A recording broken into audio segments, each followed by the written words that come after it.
శౌర్యము దానశీలము ప్రసాదము ఆత్మజయం బుందేజమున్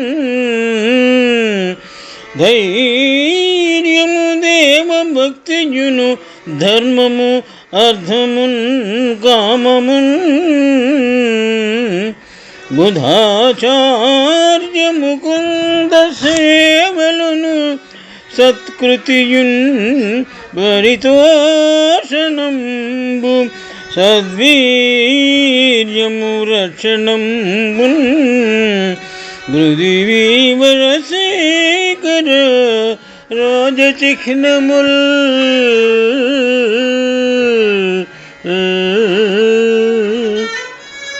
పోతన మహాభాగవతము సప్తమ స్కంధము నుండి ఈ పద్యము గ్రహింపబడినది. నారద మహర్షికి ధర్మరాజుకు రాజచిహ్నముల గురించి విశదీకరించినారు.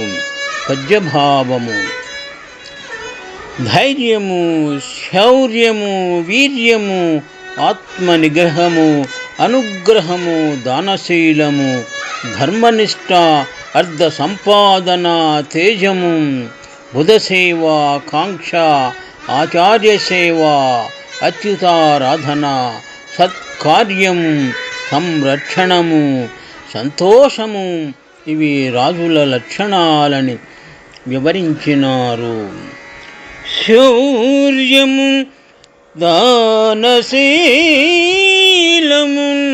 ప్రసాదము ఆత్మజయం గుంతేయము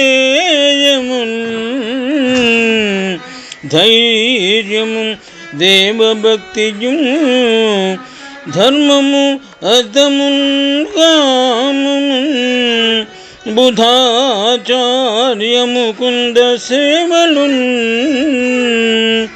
సత్కృతియున్ పరితోషణంబు సద్వీర్యము రక్షణంబున్ పృథివీవరశేఖర రాజచిహ్నముల్